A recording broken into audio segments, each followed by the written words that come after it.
Give us the soul of that project. Don't just tell me that you used all of these amazing technologies. Tell us about why you did it and what outcome did it drive for the project. If it's not in writing, it didn't happen. We all know you just don't throw a bunch of people together and say, okay, now trust each other. That's not going to happen. And you also can't just throw a bunch of projects and people into a judging room, close the door, and expect black magic to pick the winners. Welcome to the Design Build Delivers podcast, brought to you by Archon's, an Autodesk Platinum partner. I am your host, Erin Looney. Every year, the DBIA Project Team Awards jury gathers here in Washington, D.C. to review design build projects submitted from across the country, all vying for the title of Project of the Year, as well as bragging rights across 10 sectors, a multitude of Best in categories, and our Chairs Award. And despite what you might think if you've ever filled out our application, there's really nothing mysterious happening in that room. Still, if you have stared at the application and thought, what the hell are they actually looking for here? That's what we're going to answer today.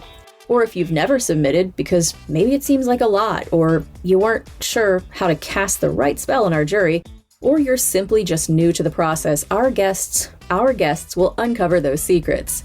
To do this, we brought in 4 members of the DBIA Awards jury to explain what actually happens behind the curtain and what helps a project rise to the top in an increasingly competitive field. You'll hear from Praful Kulkarni, the current chair of the DBIA Project Team Awards jury and a longtime leader in the design build industry, and Barbara Jackson, former jury chair who helped shape the awards program and continues to be a leading voice on design build teaming and leadership. You'll also hear from Brian Skripak, who leads DBIA's efforts around virtual design and construction and technology best practices. And Rich Formella, a procurement and contracting expert, longtime member of the DBIA Awards jury, and relatively new member of the new DBIA Regions team. He brings deep insight into how projects are structured and how they're delivered. We talk about everything from collaboration and leadership to procurement, technology, documentation, and why telling the real story of your project matters just as much as the final results. You can learn more about all 4 guests in our show notes, as well as the Design Build Delivers blog. Both have links to resources and case studies mentioned in the episode, and a link to the most important piece, the DBIA Project Team Awards submission page. And while you're planning your team story, mark your calendar. June 1st is the date. Submissions are due that day, and there will not be an extension this year. So, if there's no black magic involved, how does the jury actually make those choices? Praful, you chair the awards jury, so when that group sits down in July, what are you actually looking for? Barbara Jackson and I got together in Denver and actually formatted the initial outline of how the awards should be structured, judged, and that was almost 15 years ago.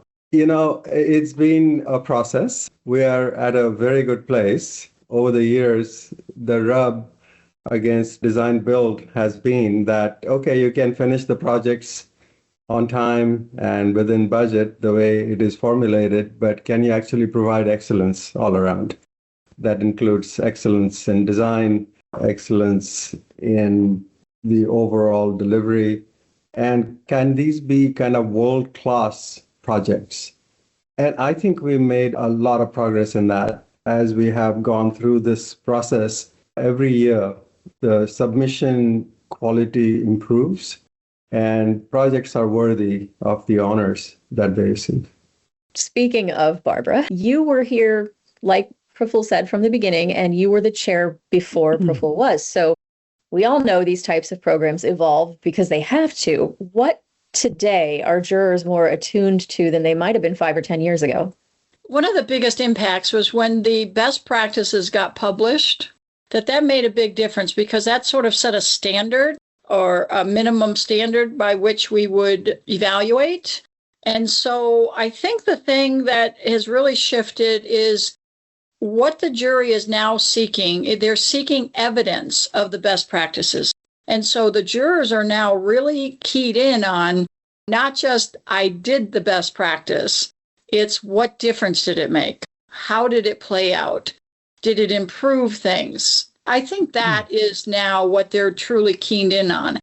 Both of those questions make this one a nice jump off to you, Rich. Excellence has been mentioned in different ways from both answers so far, so you get to define it for us. Have you seen the definition of excellence change, or is it our clarity around it that has sharpened? So, like Barbara said, you can check the boxes on the best practices, but what makes something follow the boxes versus, wow, this is amazing? From my perspective, I think clarity is sharpened. Like Baful indicated, focusing on excellence, and the jury describes the definition of excellence in category. From the pool of submissions, how do they measure up against the best practices? How do they measure up against design, build, done right?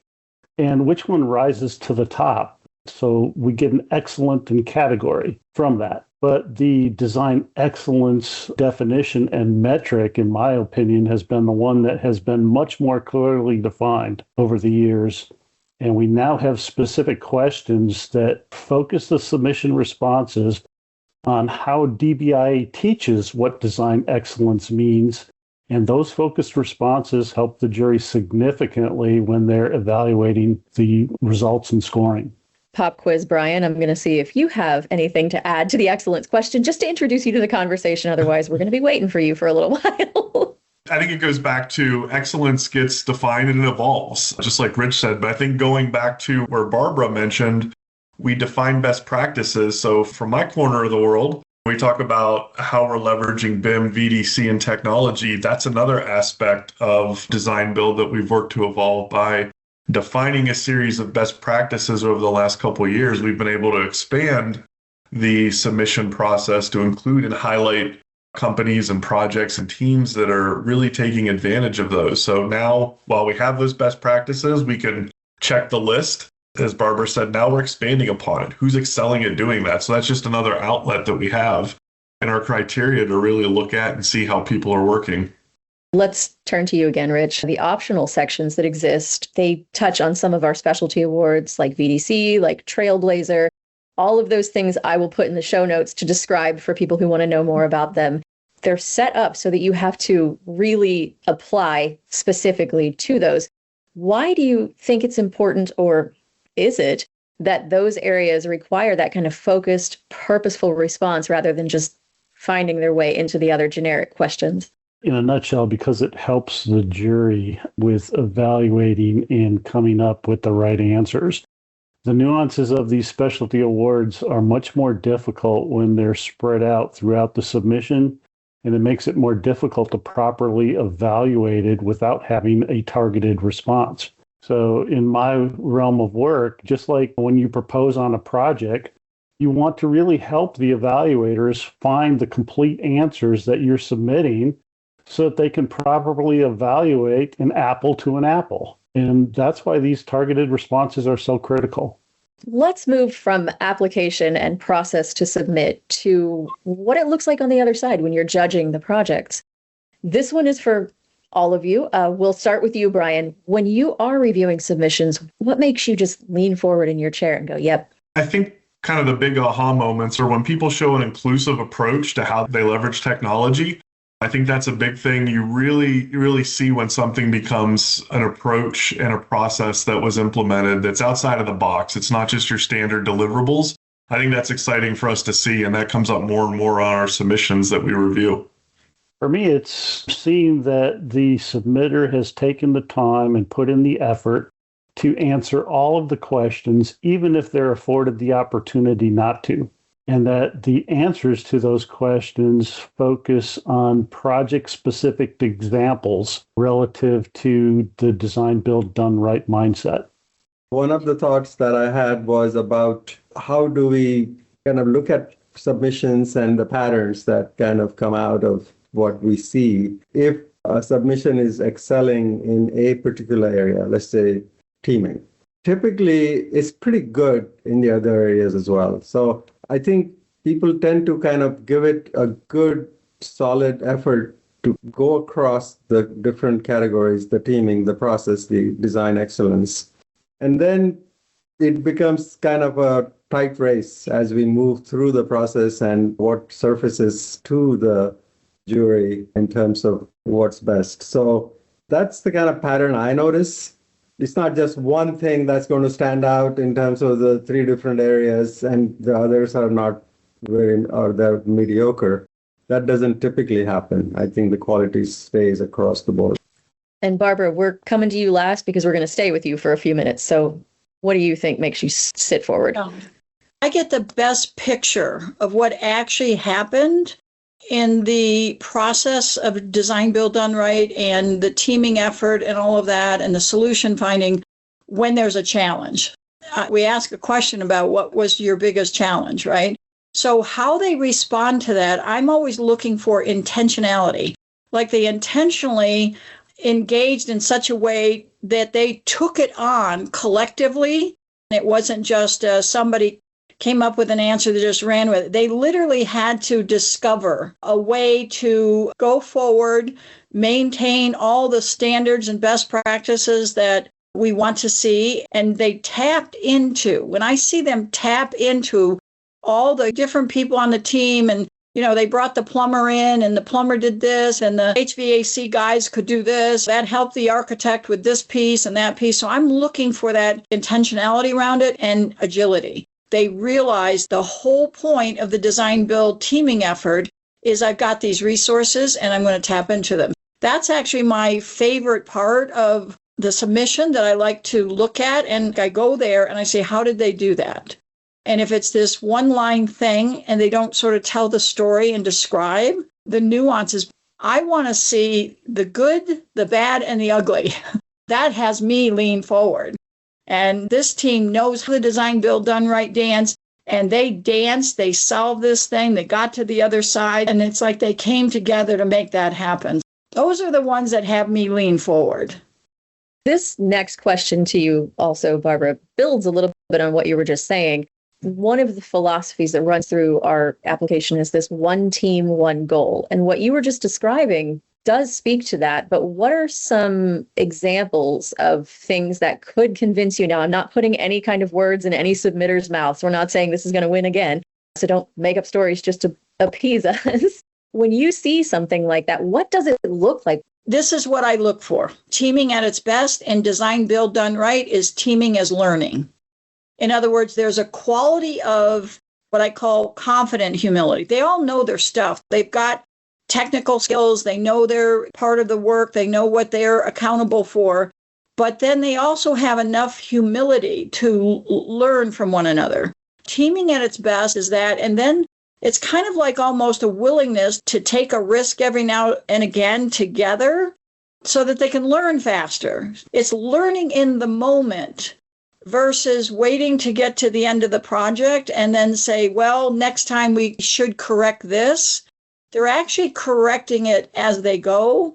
This is why that challenge kind of brings that out. The ones who do well describe that adjusting as they go. And it's kind of how they get to the most optimized solution. When we talk about excellence, that pursuit of excellence is right in the middle of all that. They're not just there to deliver the budget and the schedule and the quality and do it safely. They're there to optimize. They want to leverage what they've got in a team, and they do the work to do that. One of the components of teaming is obviously leadership. And I don't mean leaders by title. I mean the function of leadership, which you know better than most people. So how, when you're looking at these, what signals authentic leadership, actual leading versus just aligning at the surface level? Well, you actually used the word, and that's authenticity, okay? One of the things you're looking for is this authentic vulnerability. It goes right back to that notion of some humility, knowing that you're there to actually facilitate excellence from the team, that you're not there to command and control. You're actually there to trust that they've got something to contribute, create a psychological safety so everyone feels comfortable to contribute, leverage what they've contributed, and then inspire, create that environment in which they can excel. So leadership, again, in design, build, done right, looks a little different than it does in the traditional siloed approach to design, bid, build. And in this way, leadership is about leveraging the capabilities of the people that are in front of you. And that's what we see on these very, very best projects. There's lots of components of the process that we can check off and say that is excellent in terms of the process. but I've also seen or heard, we got an excellent result, but literally this is what a client said to me, but there's dead people laying all over the place. And so that's not the kind of leadership you want. You want people fully alive, engaged, excited, passionate, that they have come together to provide something greater than what they could have ever done by themselves or in this silo. That is the power of design build. And when we do it right, the results can be extraordinary. So let's move from leadership and dead bodies to technology. And Brian, what tells you that VDC or technology actually changed the outcomes instead of just saying, it was here, we used it? Part of it goes back to the last question, right? One of the things that we start to see now is the implementation integration of a strong VDC project leader who is able to really drive the use of technology throughout the design, construction, and turnover into operation phases of the project. That's when it becomes obvious that people just aren't using the tool to make their deliverables. Maybe in the past we heard, well, we used a common data environment to increase collaboration around sharing our models, and we use visualization to help with design decision-making process, or clash detection to improve coordination. Those are very kind of open-ended statements and really something that everybody does on projects at this time. What we're looking for is, what was the breadth and depth of how the team used BIM? How did that really enhance the virtual design and construction process? What were other innovative ways that they used technology? When they do that, we're able to see a strong alignment with DBIA's best practices, but also how those tools and processes allowed the team to better achieve the owner and project goals. And that's a real big difference between what we heard before, kind of checking the box. We did collaboration, we did visualization. These real examples that come from the project teams that tell a story and start to quantify outcomes. That's where we really see that it's helping out on projects. Now from technology to procurement, which the word doesn't sound very exciting, but I found that design build procurement is actually really fascinating. So we're going to look at talk to you for a few minutes, Rich, and you can make it even more fascinating. From the standpoint of procurement, what signals to you maturity in how a project was structured and how it was delivered? I think we need to look at this from the framework of what are they allowed to do based on the restrictions, regulatory authorities, the sandbox they have to play in. I'm looking for descriptions. I'm looking for the rationale for how and why the owner chose to use the design build delivery method, and then how they structured the procurement of those services that demonstrates some type of alignment or significant alignment with design build done right best practices. Now, because this happens early in the project and there's not significant involvement yet by the design builder, there really needs to be an alignment between the design builder and the owner on why the owner chose this process, and the submitter of the award application really needs to be able to understand that background and articulate what the owner's decisional process was, how they made the acquisition strategy determinations that they made to initiate the procurement, because otherwise the full story of how we got to the end result is not told because the beginning is not understood. From procurement to risk, what tells you risk was thoughtfully allocated rather than reactively managed, which has its tentacles in a lot of what we've already talked about? On the front end, I want to see demonstration that the team has been discussing issues that could have been problematic and how they chose to address those in the formation of the contract or the teaming agreements. I'm looking for forward thinking. On the back end, I'm looking for, because of that forward thinking, there's minimal to no mention of issues arising that necessitated some significant efforts at mitigation or escalated problem resolution.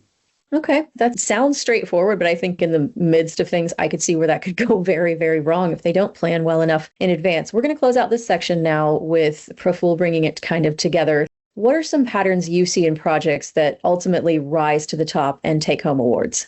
A couple of things that stand out. Rich certainly mentioned the owner involvement. Barbara talked about examples of projects and leadership. In my view, it is okay for the project to be in trouble at some point.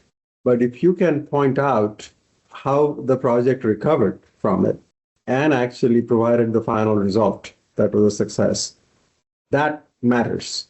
So it's, any of the issues that came up and just push them under the rug kind of a thing, not a good idea. Tell us how you actually solved the problem when it came up.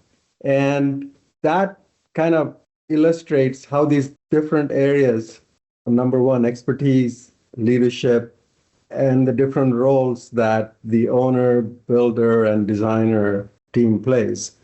One of the things that stands out for me as well when we pull it all together is the role of the design manager. And this issue comes up a lot in terms of the designers. Obviously, the whole design process is a reiterative process. That's what we teach our designers in schools, whereas construction is a linear process. So that design management role and how that handled these two different processes and still able to provide that final product is important, and connect all the dots, if you will, so that you get the best design and the best quality of construction with optimal results. We're going to move now from the idea of connecting the dots to some of the dots. Turning back to you, Rich, over time, we've started to ask for more specificity in certain areas of the submission. Why does the documentation even matter? Why does it matter so much in deciding strong projects and exceptional projects? Because we get a lot of really strong projects. What, in terms of documenting this specificity, says this one rises up above the others? Because we only have access to what is submitted to us to evaluate. And from my procurement background, I lived it for many, many years. If it's not in writing, it didn't happen. So the documentation that we have access to is what is in the submission. That's all we have to evaluate. And we are trying to evaluate the validity and impacts of the written word relative to design, build, done right best practices. So the quality and relevance of examples helps us to evaluate how the project and team succeeded. It sounds simple enough, but I'm sure there are times you say, I would really like to have seen more. Many One times. Of those, really? Many times. Well, I guess that's what sets apart the award winners from the try again next time. All right, so let's look at another dot, Brian. Not that Brian's a dot. We're transitioning to VDC again. You talked a little to me just in conversation at the office one day about showing your work in VDC. What does that mean in that context, to show your work? It kind of goes back to what Rich said, and something that was mentioned earlier was show us what those quantifiable outcomes were.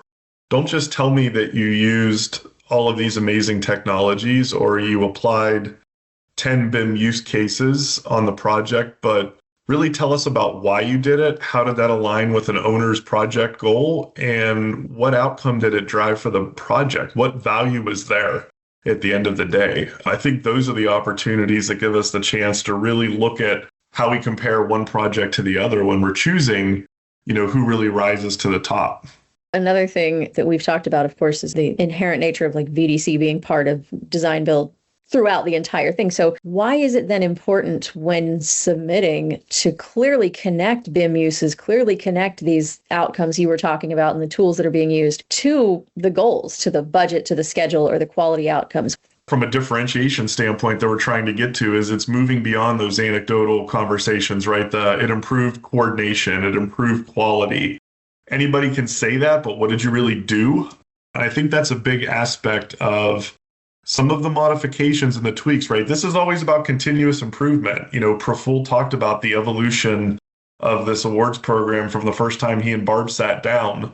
The VDC conversation's relatively new, so we are continuing to improve it. And I think one of the things that we've learned the last couple of years, we got much better answers last year, and we really hope to get even better answers this year about identifying what type of results we're looking for. And that's an update that we made. And so it's good to be able to talk about it here as well. So saying measurable benefits to budget, schedule, and quality outcomes, what were we seeing? Where were their cost savings? Where was there a schedule acceleration? Where was rework mitigated that we didn't have to do? Was there a reduction in RFIs? Were there other ROI or performance metrics, maybe sustainability, that were able to be achieved throughout the project? The project that won last year for Best in VDC did a really good job, and some of the other ones did a really good job too, but they talked about nearly $1 million of potential rework that was avoided just in the hardscape and landscape areas with site utilities outside. They talked about a 20% increase in schedule from the prefab MEP racks and restroom pods that they developed. They leveraged drones to accelerate their surveying time by 60%, which reduced the surveyor mobilization by half. So there were all of these key numbers that they were starting to show, and that was really something that set that project aside from the others. And Brian, just for listeners, that project that won VDC in 2025 was the Orange County Health Care Agency at Marine Way, which I will link in the show notes if you want to learn more about it. The Design Build Delivers podcast is brought to you by Archons, your technology optimization partner, helping design build teams streamline workflows with Autodesk solutions, expert support, and real-world training. Ready to work smarter and faster? Get tools, insights, and schedule your AI readiness check at archons.us/DBIA. The questions also now ask for more detail around governance models, co-location, guiding principles, leadership behaviors. Why does that granular level of structural detail matter? Highly effective teams don't happen by accident. Again, I'm going to use the word intentional. There's an intention to create a culture of collaboration. And the big challenge in it all is that every member of a design build team is coming from a different organization or a different company or a different location, even in the country, and so on and so forth. You've got all of these different cultural experiences that people have had wherever they've worked before, and now you're trying to bring this team together. So there has to be a intentional engagement, if you will. We've got to create that psychological safety environment so people feel comfortable contributing. And that's a big deal because we've got really great, talented people on these teams.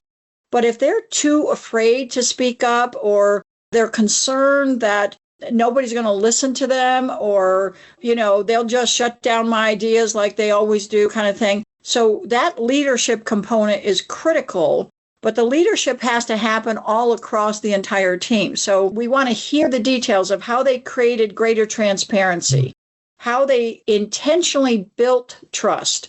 Trust does not happen automatically. So what did you do? Did you have some background of relatedness conversations? Try to find out what's important.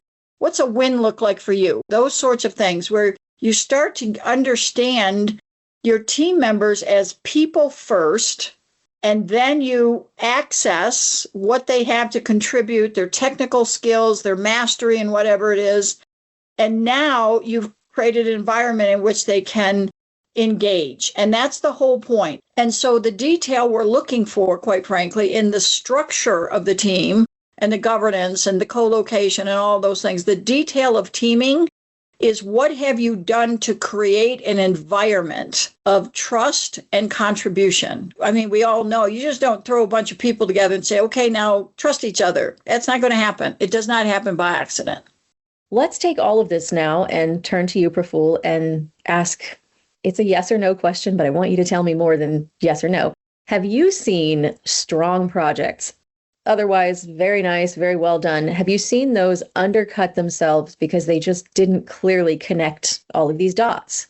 That actually happens quite often. Invariably, the issue seems to be the project looks nice. Obviously, it performed in terms of the overall parameters of budget and schedule, but there was no passion in that project and the way the submission came out.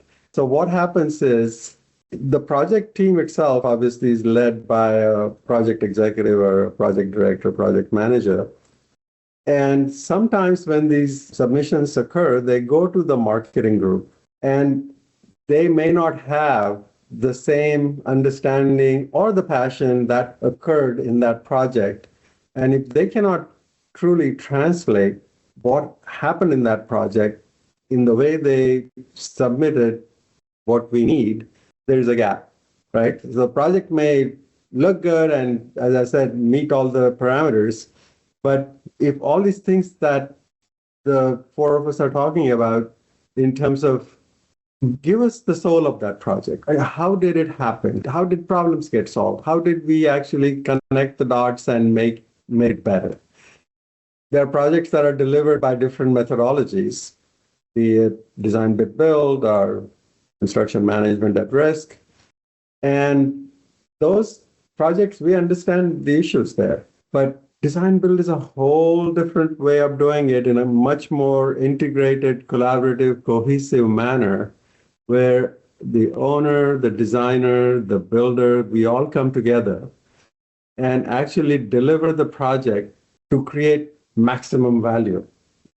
And that's typically needs to come across, and the marketing writers, or if you go use AI, that's not going to come across. It is going to look generic, and you don't want that. What you really need is good marketing and communications writers. I don't want you disparaging my area here.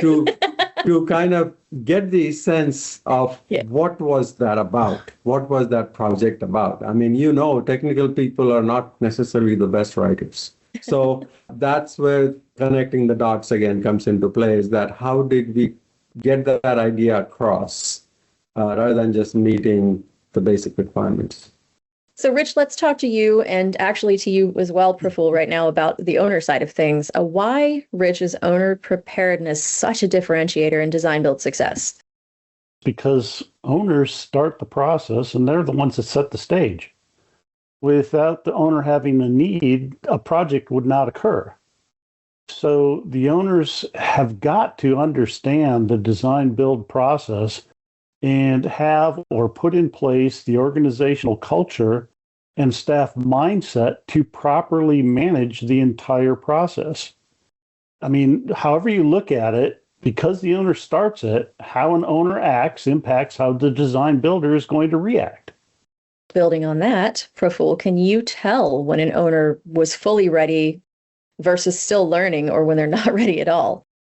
Yeah, I mean, this is a very important question, because owners sometimes think that going to design build is a panacea to all their issues that come up on other delivery models.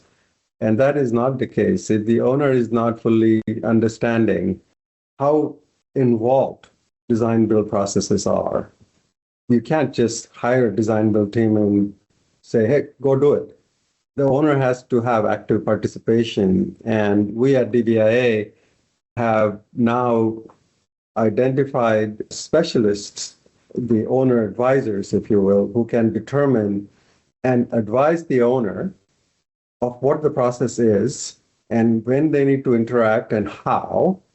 All that needs to come into play, because having an owner advisor on the professional side, a program manager, construction manager kind of a role for design bid build or construction management at risk deliveries, it's a whole different role compared to what we talk about in terms of an owner advisor for the design build processes, both that includes best value as well as progressive design build. And so the owner needs to be thoroughly informed, especially if they're starting out with the process. And then the owner advisor needs to continually stay engaged to get the right participation from the owner if they are new to the process. The flip side of all of this is not every project wins that is submitted. They might be wonderful and the team should be very proud of what they've delivered, but not every project can win. So the other thing is great projects may never get submitted because there are reservations. So we're going to look at that side a little bit here. Starting with Brian and Rich, let's talk about the size of the project. Sometimes people say to me in interviews, well, this wasn't a very big project, or this was so big we had to do this and that and the other. Do larger or more complex projects have an advantage? And on the other side of that, can smaller projects compete on equal footing? From my perspective, the jury is very cognizant of the perception that size matters and purposely tries to evaluate and focus and how the principles of design, build, done right were incorporated into the project and impacted the results achieved. Also, smaller projects have an additional small project award category specifically tailored to remove that perceived barrier of concern and allow proper recognition of success. I believe if you look at the past years, there are many examples of smaller projects being recognized within a pool of bigger projects. So in my opinion, the jury is getting it right. It's not a one-size-fits-all, and it's not skewed toward the magnitude or size of the project. What about you, Brian? What have you seen? Yeah, I agree with Rich. I don't think the integration of technology and the best practices that we talk about really look at the scale of the project, whether it's a large or small job. I think that implementation, it's about how you choose to bring a collaborative team approach and utilize the tools and processes you have available. I think for a design build company who has a skill set and the appropriate toolbox to solve the challenges, they can do it on a small or large project. It doesn't really matter. Another aspect of this is kind of goes to what you said, Praful, about people not being able to articulate the narrative here in a way that really, really speaks to you all the way you want it to. I suspect that's come from patterns that you've seen. So Barbara and Praful, why don't you guys tell me what are some of the common weaknesses you see across submissions over the years? I was just thinking about this just a second ago. And, the one thing that I've seen that it's kind of like, oh, they've missed the boat. It will be a submission and they're talking construction, and they never mention design. Most of the narratives, except for the one question or two questions or four questions on design, they never mentioned it in the construction sections. And the same thing in the design sections, but I don't see that as often as I see construction, and no design is mentioned. Well, that tells me that's not an integrated group of folks. That tells me they're operating probably from segregated services. So that's one thing that I notice. And again, when I don't see anything where they're talking about their specialty contractors or their sub-consultants, how they helped create the solution, that's kind of a red flag for me. The thing that I would add to that is that because of the balance sheet and bonding requirements, typically the construction firms take the lead in design, build, delivery, and the designer is a subconsultant to the builder. So invariably, the submissions are made by the builders. So that's where this issue that Barbara is talking about comes up, is that it is kind of construction focused, right? So the trick is to get the designers involved in that submission so that you have the right balance. And you really have then the idea of how the process was actually handled. So that would be a strong recommendation. And vice versa, by the way. Sometimes the designers submit, and then they're not talking about how the whole process went, including other sub-trades and how the construction went. So it works both ways. So we got a common weakness and a way to avoid said common weakness. Right. Perfect. All right, so this last little section is slightly speculative. First thing, this is for all of you. Give me up to 4 words that would define a design build project of the year. What I look for in Project of the Year is a comprehensive integration of all the assets and resources and the collective genius of that team in a pursuit of excellence. Overall excellence. So you got in under the word count. Brian? Excellence and collaboration. Memorable, collaborative success. Somebody is listening and they're considering submitting a project. What is the mindset they need to bring? Just distill everything we've talked about. What is that mindset they need to bring to the process of submitting? Because it is very important to submit well. I would say answer the so what. You did all of these things. We have a checklist of best practices. Why did you do them and what was the outcome? Expand on that and show us what the value was. Typically, the marketing teams are used to, architectural submission, engineering submission, construction submission. You can't use that for this. This is inclusive of all these different facets that come together to deliver a project, from the initial planning all the way into execution of the project. It has to be looked at in that holistic light. Praful, you and I, you slagging off the marketing. We're going to have a chat about that. I'm just kidding. The mindset, I would say, is stop trying to get the right answer and tell us the real story of what worked, what didn't work, and how you remedied that. Show us and articulate your pride in the processes and results of a project designed and built right. See, there you have it. No black magic, just a group of people in a room reading carefully, arguing thoughtfully, and looking for the projects that really show what design build done right looks like. If you've got a project your team is proud of, this is your moment to tell that story, not the polished highlight reel, the real gritty story. The challenges, the teamwork, and the decisions that made the outcome possible. You'll find links in the show notes to the resources and case studies mentioned in the episode, along with the DBIA Project Team Awards submission page and all the guidelines to do this right. And before you close out this episode, one last reminder. Submissions are due June 1st, and there will be no extension this year. So, if that application's been sitting on your desk or in your inbox or just in your brain, consider this your very friendly nudge. Thanks as always for listening to the Design Build Delivers podcast, brought to you by Archons, an Autodesk Platinum partner. Learn more at archons.us/DBIA.